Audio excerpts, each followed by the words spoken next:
औज़ु बिल्लाहि मिनश शैतानिर रजीम बिस्मिल्लाहिर रहमानिर रहीम। ऐ मुसलमानों, आप लोगों से गुजारिश है, ऐ मोमिनों, पहले नमाज के पाबंद हो जाओ। 5 वक्त नमाज पढ़ो, बल्कि तहज्जुद भी पढ़ो, और फिर उसके बाद रेगुलर पढ़ना शर्त। उसके बाद आप रोज़े रखें तो कबूल होंगे वो, क्योंकि रोज़े तो साल में एक बार आते हैं, लेकिन नमाज तो हमेशा। आप असल नमाज के नहीं हो कि खाली रोज़े के होंगे तो कबूल नहीं होंगे। नोट कर लीजिए, आजकल मेरा वर्ल्ड को चैलेंज है, जिसकी नमाज एक दिन पिछले भी नहीं हुई है वो काफिर हो चुका है, 2 दिन भी नहीं हुई काफिर हो चुका है। अकीदे का काफिर तो देखो, अकीदे का काफिर तो जो मुशरिकीन है वो भी अकीदे के काफिर नहीं है। अगर आप देखें तो वो भी कहते हैं अल्लाह एक है, फिर पूजा करते हैं 10 लोगों की। उसी तरीके से मुसलमान कहता है अल्लाह एक है, हाँ ला इलाहा इल्लल्लाह मुहम्मद रसूलुल्लाह, ठीक है, लेकिन उसने सिर्फ गवाही दी है, तो उनके लिए जहन्नुम की आग तैयार है। बड़ी सजाओं के बाद जहन्नुम से निकाले जाएंगे, जन्नत में जाएंगे, तो कोई कामयाबी थोड़ी ना हुई है। अब एक बात सुन लीजिए, मुसलमान कहते हैं कि रीइंकारनेशन नहीं है इस्लाम में, बिल्कुल गलत। कुरान और हदीस से साबित है रीइंकारनेशन। अब आप देख लीजिए, ईसा इब्ने मरियम महदी अलैहिस्सलाम बनकर पैदा हो रहे हैं, और नए नाम के साथ, नए इलाके के साथ, और नई जगह पर जो आ रहे हैं वो महदी अलैहिस्सलाम बन के मुसलमानों में आ रहे हैं, लेकिन बगैर किसी भी नबुवत के, सिर्फ अल्लाह के भेजे गए हुए हैं, यानी अल्लाह के रसूल हैं। मुसलमान ये कह रहे हैं कि नहीं वो नबी होंगे, तो मुसलमान असल में जा रहे हैं कुरान हदीस के खिलाफ। अगर मुसलमान ये देख लें क्या ईसा इब्ने मरियम आ जाएंगे तो खातम नबीन वाली आयत मिट जाएगी? क्या नहीं मिटेगी ना। तो खातम नबीन मतलब क्या है कि कोई नबी नहीं। तो पिछले ज़माने में जब ईसा इब्ने मरियम गए थे तो नबी भी थे, रसूल भी थे, यानी भेजे गए हुए थे, और नबुवत के काम से आए थे, यानी खुशखबरी, यानी खबरें देने के लिए आए थे, नहीं। लिहाजा वो नबी भी थे, रसूल भी थे। तो अब आएंगे तो वही जिस्म से अगर वापस आ जाएंगे तो नबी भी होंगे, रसूल भी होंगे, तो फिर कुरान गलत हो जाएगा ना। तो मुसलमान जो ये उम्मीद लगा के बैठे हैं कि आने वाले ईसा इब्ने मरियम जो है नबी होंगे, फिर कहते हैं नहीं नबी नहीं होंगे। नबी नहीं होंगे मतलब क्या वो जिस्म नहीं होगा उनका पुराना? सोचने वाली बात है, ये जहालों वाली बात है।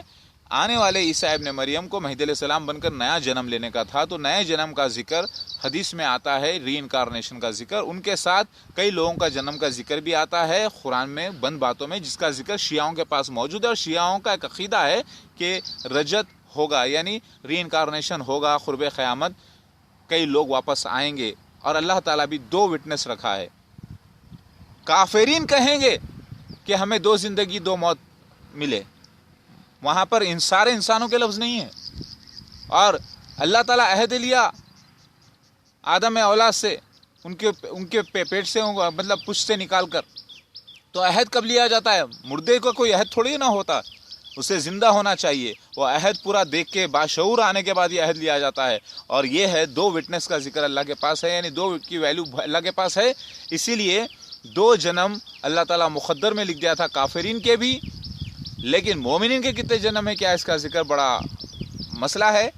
इतना मैं कहूँगा कि खुर्ब क़यामत, रीइंकारनेशन मौजूद है, हुआ है, कुरान हदीस से साबित है, जिसका जिक्र हिंदुओं के पास भी है। लेकिन मुसलमानों की आंखों पर पर्दा क्यों पड़ा रहा? क्योंकि अल्लाह की मर्जी थी, कुरान की हिकमत से इसे अल्लाह ताला ने छुपा दिया था। लेकिन ये ज़ाहिर होना था सिर्फ ईसा इब्ने मरियम के दोबारा नुज़ूल के बाद। लिहाजा रीइंकारनेशन है, क्योंकि हदीस शरीफ में आता है,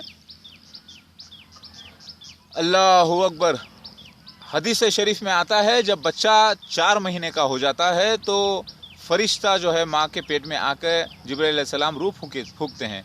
तो पता है चला जब महदी अलैहिस्सलाम 4 महीने के हो जाएंगे तो उसमें जान तो होगी, यानी बच्चा हरकत तो करेगा। क्योंकि आप देखिए, 1 दिन से जब बच्चा पेट में आ जाता है माँ के, तो उसका दिल फड़फड़ाना शुरू, मतलब कुछ वक्त के बाद दिल फड़फड़ाना शुरू हो जाता है। यानी जान तो रहती है, यानी बैटरी तो रहती है, लेकिन एक सॉफ्टवेयर होता है जो पूरे सिस्टम को चलाता है, यानी एक्सटर्नल सॉफ्टवेयर जो पूरे सिस्टम को लीड करता है। तो वो जो एक्सटर्नल सॉफ्टवेयर है वो कुछ और नहीं बल्कि रूह है अल्लाह की ख़ास। वो आएगी, ईसा इब्ने मरियम की रूह दोबारा वापस आएगी महदी अलैहिस्सलाम के जिंदा जिस्म के अंदर। जो जानवरदार जिस्म होगा उसको वो लीड करेगी, उसका कंट्रोल लेकर वो महदी अलैहिस्सलाम बनकर पैदा होंगे ईसा इब्ने मरियम। रीइंकारनेशन प्रूफ हो चुका है कुरान से, हदीस से, तो और इससे इंजील से, ज़बूर से भी इसका जिक्र है। आप बोलेंगे ईसाई बोलते नहीं रीइंकारनेशन है, रीइंकारनेशन का जिक्र है।